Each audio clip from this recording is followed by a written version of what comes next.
yeah. So I'm going to start by giving us the housekeeping rules. Just want us to understand that the section is being recorded and your continued participation indicates that you've given us your consent to go ahead with the recording. And then to reduce background noise, we mostly anticipate that all participants should be muted so that we can hear the speaker. Yeah. So if you experience any issues during the section, you can put your put your information in the chat box. If you have any issues to raise, you can raise your virtual hand or put a question in the chat box. We have about 45 minutes for the section and 15 minutes for questions. So you can raise your virtual hand during the discussion, question and answer section. So, but during the session, please feel free to put your comments while we go ahead. So thank you. If this is your first time joining, you're welcome. This is the qualitative research series. It's made up of webinar sections, and we also have an online community where we have Rising Scholars members joining in. So we have monthly section. We also share our experiences, mostly based on qualitative studies and basically qualitative approaches to research. So if you're a research enthusiast or mostly an academic inclined person, or you need to understand more about qualitative studies, this is a place to be.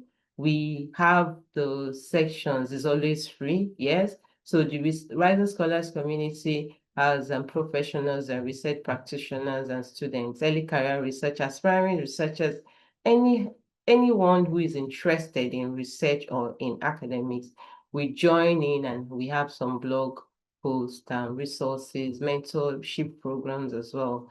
So we are all welcome and it's lovely to see us all here.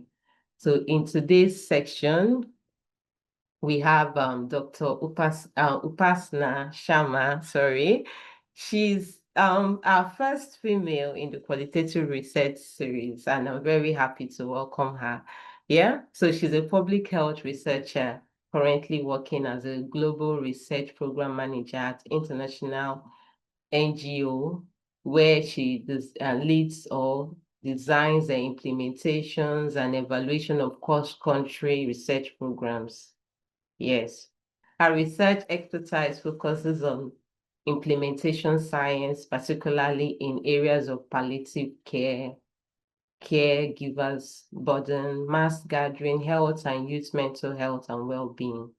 So she's skilled in theory driven evaluation method, including the realist approach, which we are going to talk about today. And she has contributed to health research capacity building through development of the MOOC online courses. So thank you so much, everyone, and thank you, Dr. Upasana. So it's over to you to Dr. Upasana, please. We are all waiting to learn from your expertise. Thank you. Yeah. So the topic for today's presentation is Beyond What Works, Understanding How, Why, and for Whom through Realist Approach in Evaluation. So welcome everyone to this webinar. Today we'll talk about realist evaluation, a method that redefines how we think about program impact. So basically today we will shift away from the simplistic outcome questions and embrace the complexity of human systems. Realist evaluation was basically pioneered by, I'm not able to move the, just a second. All right, so we are on the right track.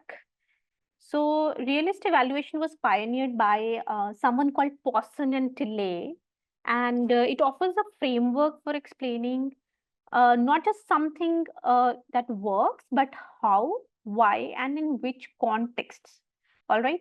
So this session is especially valuable if you are designing or evaluating policies and programs with many moving parts. Whether you are in public health, education, or social policy, realist thinking can really help you navigate the real world more effectively. So now, what is realist evaluation basically? So, like I mentioned earlier, realist evaluation was developed by Pawson and Tilley in the year 1997. And at that time, evaluation was dominated by randomized controlled trials and outcome focused studies. These were useful for showing whether something worked in controlled settings. All right. But they often failed to explain why it worked or why it did not work. All right. So, Pawson and Tilley argued that interventions are not like medicinal pills that have the same chemical effect on everyone.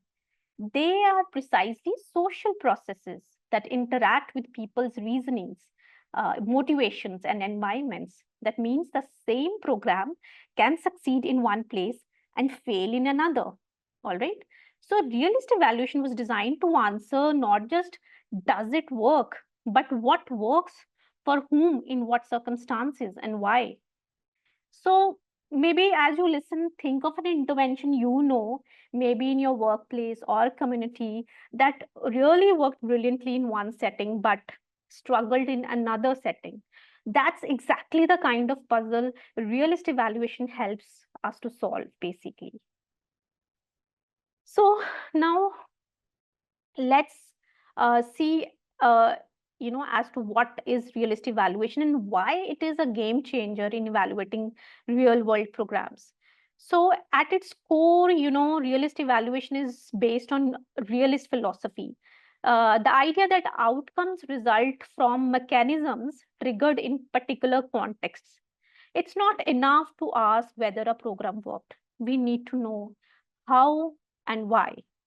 So basically, this method allows us to test underlying theories of change or in complex settings. So here it's very important to notice, to observe the theories of change in complex settings, making it especially useful for social and health interventions that do not follow a one size fits all logic.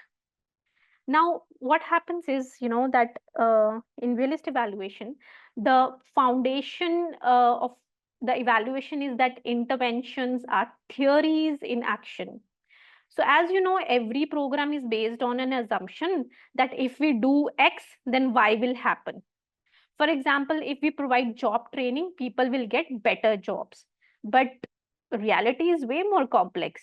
The same training program might empower one group of people, but leave another group disengaged.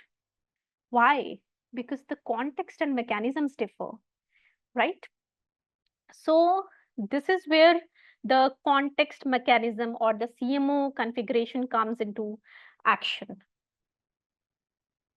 So context, when it comes to context, it's just not the physical setting. It may include resources, leadership, culture, policies, even timing, right? When it comes to mechanisms, now it's to be noted that mechanisms are not the activities themselves, but the reasoning and responses that are triggered by the intervention.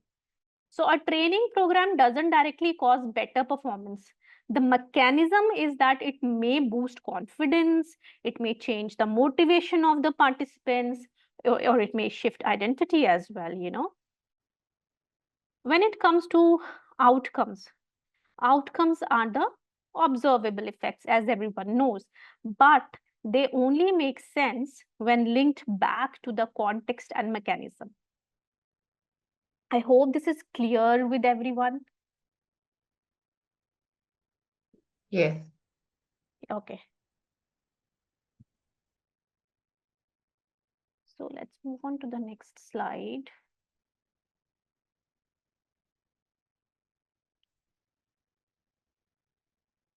So when it comes to how to conduct a realist evaluation, it's important to see, remember that this is not a one size fits all process. It requires iterative thinking and flexibility. Okay. So how do we start? We begin by clarifying the underlying program theory, as in what is intervention theory? What is the intervention trying to achieve and through what mechanisms? And then we design a strategy to explore variations in context and mechanism. So basically, overall, we can say that it consists of 5 steps mainly. We start, like I mentioned, we start with clarifying the program theory. Program theory is nothing but theory of change, or you might have heard of the logic model, right?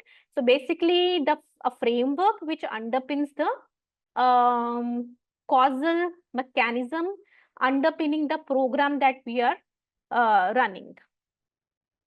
This is followed by designing the evaluation.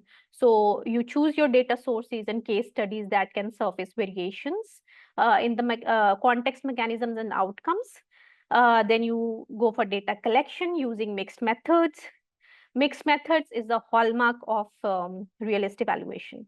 And then what you do is you analyze the context mechanism outcome patterns. You have to identify recurring configurations and test the hypothesized links between the context mechanisms and outcomes. So you end up by refining the theory. Now the goal here is to develop something called middle range theory, something which should be specific enough to be useful, but general enough to apply in other contexts. So just notice how iterative this process is. You often circle back to the original thing as new insights emerge. So it's perfect to say that it's less like a straight line and more like a spiral, rather than a linear thing. Now, talking about CMO hypothesis. CMO hypotheses are the backbone of realist evaluation. They are more than educated guesses. So basically, they are causal propositions that you aim to test and refine.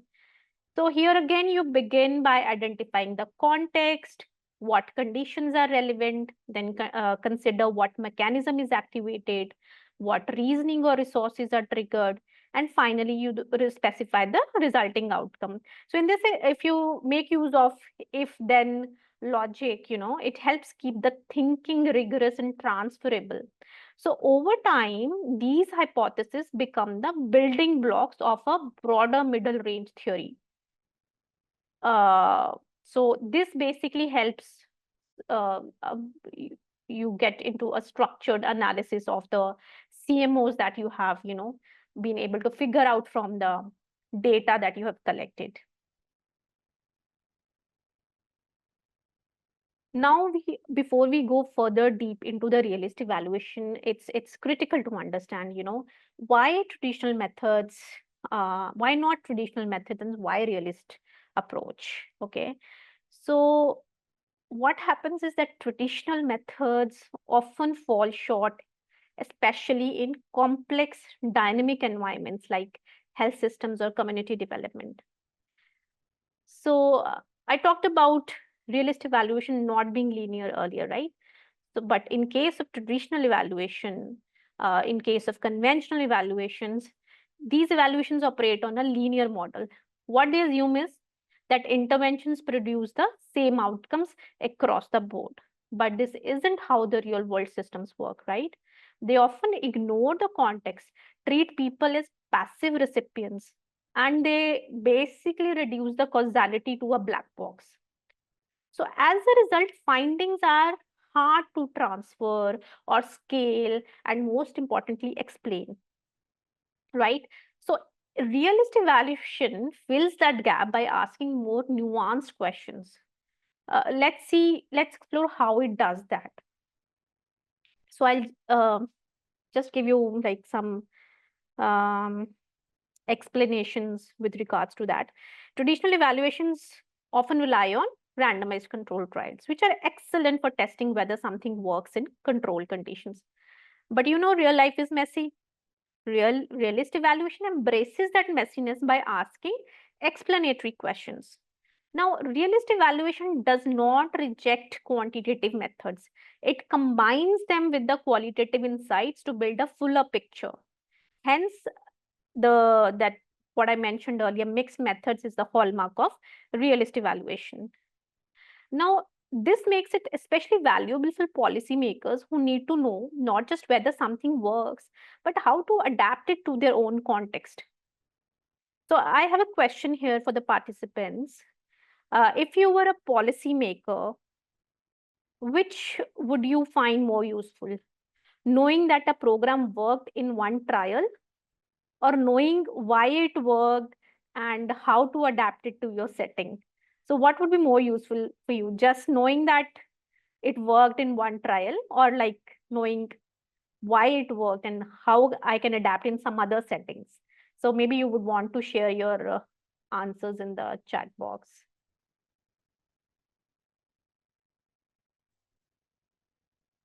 I'll move on to the next slide for sure.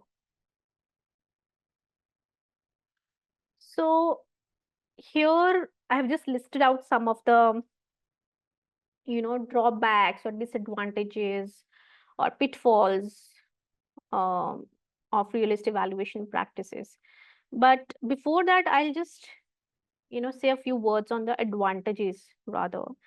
So realist evaluation is powerful because it handles complexity.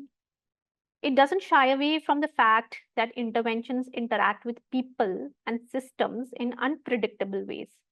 So it basically provides you nuanced insights that can guide implementation, scaling, and adaptation. It encourages stakeholder engagement mainly because stakeholders often hold the key to understanding mechanisms, right? And it also supports equity by showing who benefits the most, who might be left behind. While traditional evaluations aim to assess if an intervention worked, realist evaluation digs deeper into the how and why of it.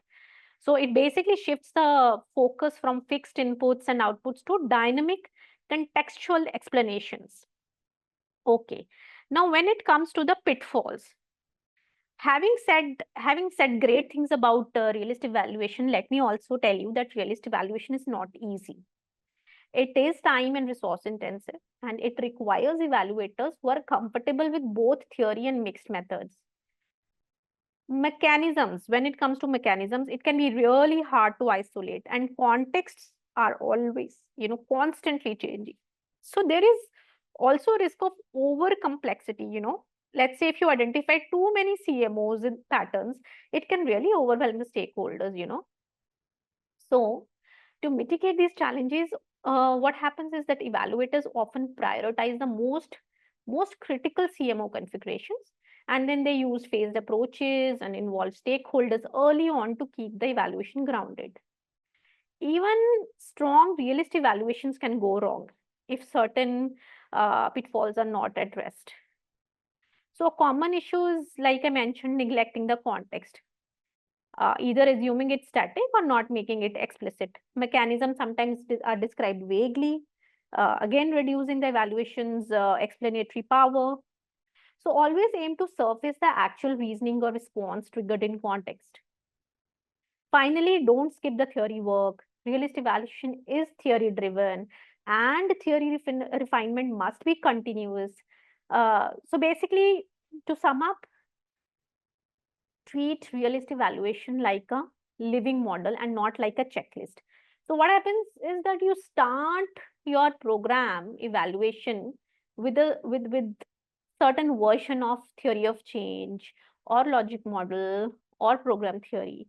But as you start, collecting data and analyzing it using the CMO framework and start gathering insights, your TOC starts getting informed by those insights. And that's why I say that TOC start continues. It's an ongoing process till the end of your evaluation. It keeps on changing. Hence, uh, I mentioned that this evaluation, realist evaluation, is to be treated like a living model and not like a one-time checklist. I hope that is clear. Yes. Okay. Yes. Now, here I have case study for you, which I'll walk you through. But before that, let me also talk about certain other applications of realist evaluation. Uh, so realist evaluation has been applied across many sectors in addition to health. Health we'll talk about.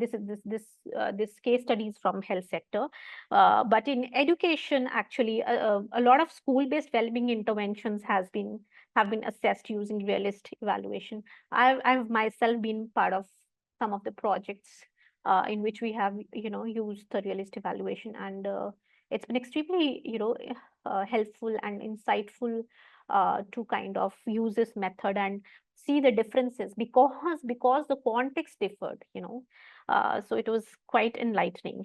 Then in policy, we use this to inform the design of complex health systems. Beyond health, it has been used in criminal justice to understand rehabilitation programs, in international development to evaluate cash transfer schemes, and even in technology adoption. So you see how versatile this approach is. It's not tied to one sector, but to the complexity of human behavior. So realist evaluation you can apply across sectors. Like you can be from any background, you can actually make use of this evaluation methodology to assess whether your program worked and why it worked and how it worked and how it can be adapted in your colleagues settings or in your collaborators settings in addition to yours. Okay, now we'll come to this case study. So here basically we'll talk about a real world case where qualitative realist evaluation was used to assess a peer-led HIV prevention program in South Africa. So here our goal is to see how a well-designed intervention grounded in theory, how it played out in a real educational and cultural context, and to understand why it failed to generate the intended outcomes. So through interviews and focus group discussion and using the CMO framework, we'll explore both the program theory and the barriers that emerged in the practice. So here, um, so this is an example from Campbell and McPhail's evaluation in South Africa, which actually shows a powerful application of qualitative realist evaluation. So what happened here was that peer-led HIV um, uh, prevention program assumed that group settings could enhance youth empowerment and safer sexual behaviors. But through in-depth interviews and focus groups, significant contextual obstacles were revealed. Now, what were these obstacles or barriers? These included a rigid school environment, rigid school teaching style, excessive adult control, social denial of HIV, insufficient focus on social dimensions of sexuality. So the realist approach showed that despite strong theoretical foundations, the program struggled in practice due to deep-rooted social and institutional barriers, making the case for a broader structural reform rather. So, coming on to the reflections of this qualitative realist evaluation, it captures as to what makes so it captures as to sorry. So basically, it captures like how qualitative realist analysis uncovers how institutional norms, social stigma, and interpersonal dynamics shape intervention outcomes. So it's just not about describing what happens in programs, it's about surfacing the hidden forces, cultural assumptions, structural pressures that shape the outcomes basically. Even lived experiences and voices of participants become extremely crucial in identifying what truly works. So in this HIV education case, even a well-theorized intervention stumbled when mechanisms couldn't activate in rigid and disempowering contexts.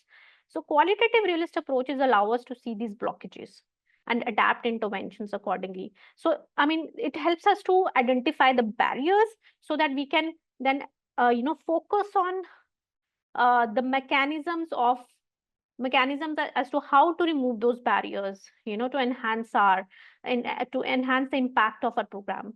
So that's precisely the power of combining qualitative depth with the realist logic.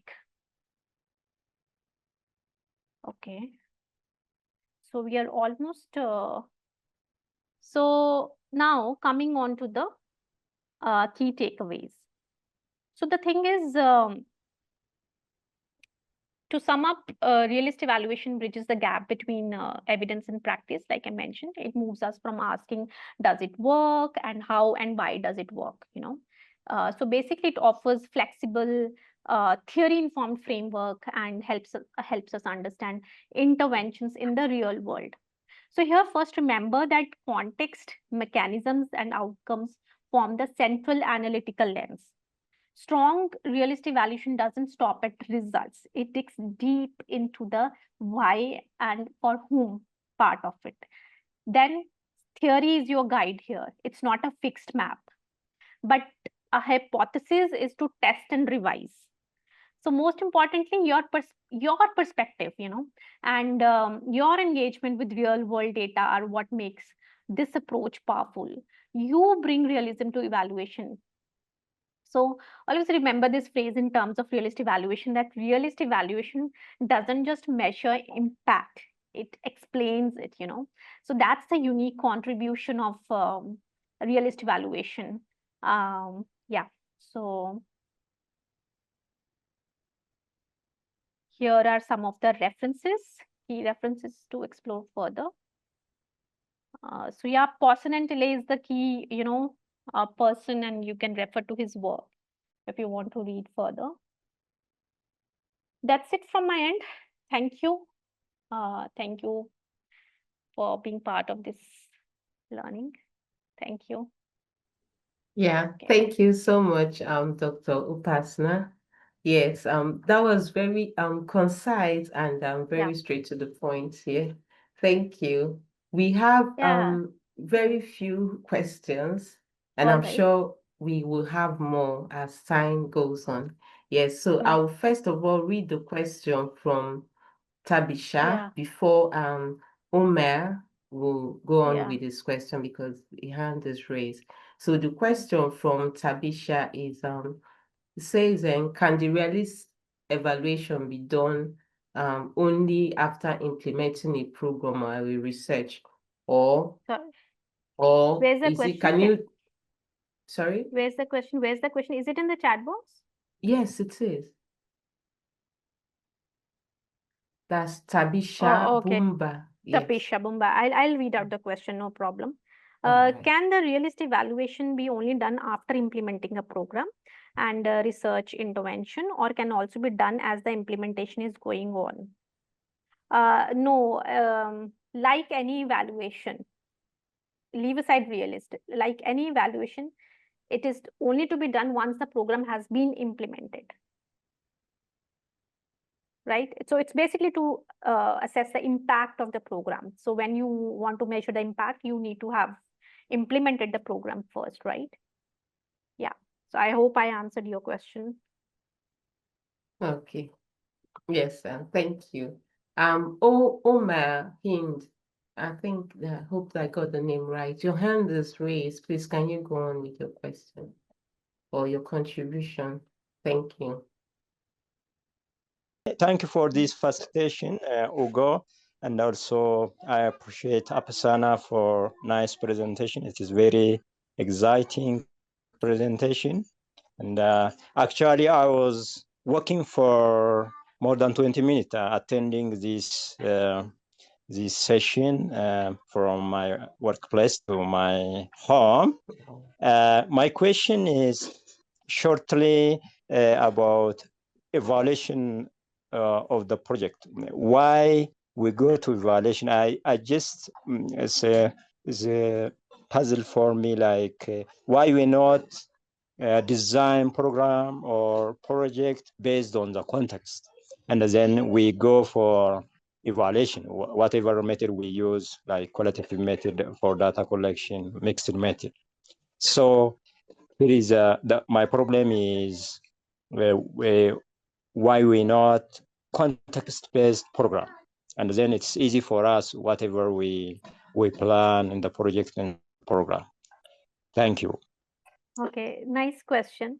Let me ask you first, how would you design a program based on a certain context? You need to have knowledge about the context, which you might have like based on your experience because you belong to that place. But to design evidence-based programs, you need data, right? You need evidence. And for that, you need to evaluate what you have implemented, and get the data out of it, and then inform your existing program. You can always design a program based on your insights, but you need to validate those that program or whatever you have, that intervention that you have designed. So that's where the evaluation comes into play. And it could be any evaluation. I'm not even saying realist evaluation. But yes, realist evaluation has always like placed emphasis on context mechanisms and the outcome. And it basically, like I mentioned about the program theory, right? When you design a program based on your existing insights, based on your knowledge or whatever, it's more of a hypothesis. That's something you are proposing based on assumptions, right? Then you have to go on to prove it right or wrong, whatever, that data will inform us. So that's why evaluation is important. I hope I answered your question. Yeah. Thank you, Upasana. I just working on the project like on right of children. Before we design program, we went to government officials and the Kabale sub-district Kabale authorities, and we went to the field program. We collect data, the situation analysis of the children, and we based on situation analysis, we design program. Like we used traditional leaders for awareness creation, community-based organization, religious leaders. That's why I put this question. We can do from program design using what you presented. Correct. Thank you. Those all are modalities, those all are methodologies to design the program. But at the end of the day, you have to prove that your program was impactful, and why it was impactful and why it was impactful in your settings. You have to prove it with the data, right? Okay. So that's why the evaluation, and that's why particularly the realist evaluation, when it comes to proving that this particular intervention has really worked or not worked in this particular setting. And then there are further interests in terms of adaptation and all. You learn, you get the insights from your particular context, and that helps inform further design the program for other settings. So maybe your program would not work in your setting, then you will have very insightful data in terms of what not to do, right? So even that is very important. Yeah. Thank you, Upasana. It sounds. Thank you very much. I have someone who have just joined in. Yes, the recording will be shared. Yes, definitely. And no, we don't have any questions. So so I was asking if you want to go over the question that you threw during the section, if you want to explain anything further on you had a question during the section. Yeah, I was curious to know, like from the audiences, if they can think of any program that they would have come across in their experience, which sort of worked in one setting and did not work in another setting. So if anybody would like to share an example, I was curious to, know that. Yeah. Yes. So we from the question you threw, it means we expect anyone to have to give us a background idea or an overview of the program which they missed out. Like if anything, okay, let me share. If people don't want to share, I'll quickly share. So we did one mental well-being program in schools here in India, and the same program was conducted in Nairobi. school setting, same age group, same intervention. But you would be amazed to know that it really didn't produce very exciting results in India, whereas in Nairobi it worked really well. Now here, what led to its great impact in Nairobi as opposed to India?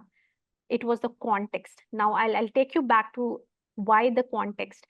The intervention that we had developed had activities and components which were basically, it was designed by an expert from Nairobi. So he brought in the activities from Nairobi.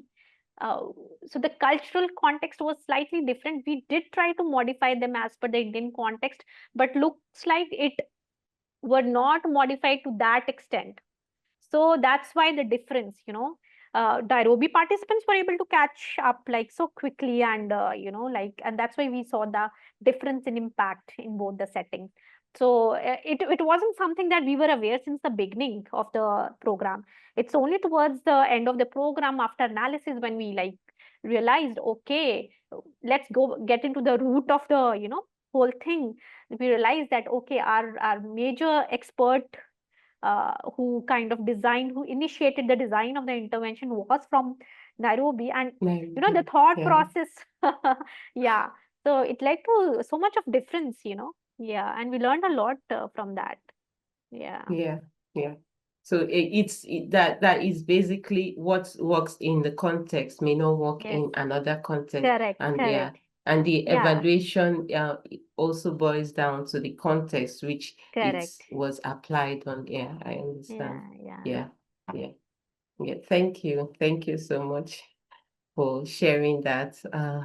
I've gained a lot in as much as I have a little bit of knowledge in health sciences. My background is social science. Yes, but Okay. I've come to understand that sometimes what is applicable in health could be further interpreted in sociology or in social sciences, so that it brings out the behavior, the human behavior, not necessarily in the Yeah, absolutely. yes, Absolutely. yeah. Thank you so much, for that. So problem. we are waiting on any participants who would like to share any idea or contribution or anything they are curious about. I see Omar discuss asking if the presentation will be shared. So Omar, I will send you I'll share the email address of Dr. Upasana. You can ask her, you can send her an email if she would be able to respond and then send you the presentation. But we will definitely have the recordings ready. As soon as it's ready, we'll be sharing it on the YouTube channels for Rising Scholars and then my YouTube channel as well. Yeah, so thank you everyone who has joined in. I believe this was an introduction of the Realist approach. So we hope to have more sections from Dr. Upasana, because we would like to learn further, especially because this is an introduction. Definitely, when we would have had one or two experiences using the Realist approach, we would have something for that to share within ourselves, and then Dr. Upasana can also give us any clarity based on the experiences we've had and the one she already has as well. Yeah, thank you so much to everyone who has joined. Yeah, it was quite interesting. And I think most of our curiosity has also been attended, cleared out. Okay. Yeah. Great. So yes, the getting started with writing and publishing your research. So I'll share this on a link now. If you are interested, please go to the Rising Scholars Network website, or join the INAPS website as well, so that you can have an in-depth information about that. Yeah, just added it to the link. Yes, so thank you to everyone who has joined us, and thank you so much for giving us your time, Dr. Upasana. We really love to see you next sections. Yeah. So Thank you everyone for joining in, and I would love to host further series of sessions on this, because this is a new topic, and there's just so much to it. Like this was seriously a simple and a very introductory sort of lecture. I just wanted to familiarize people with the participants with the concept of realist evaluation. yeah. Yeah, And alright. when something is being introduced, is better is gradually introduced, so people are not lost in between. Yeah. So yeah, thank you so much. So it Thank you was so nice much. having everyone here. It's a good morning, it's a good afternoon, it's a good evening. So we'll see you in our next section. You can join the WhatsApp group, join Rising Scholars Network. You have so many information about your your research your research and academic productivity. I think it will get better. I was trying to read an information, someone who has just joined it. So thank you so much, and we'll see you in our next section. Yeah, thank you.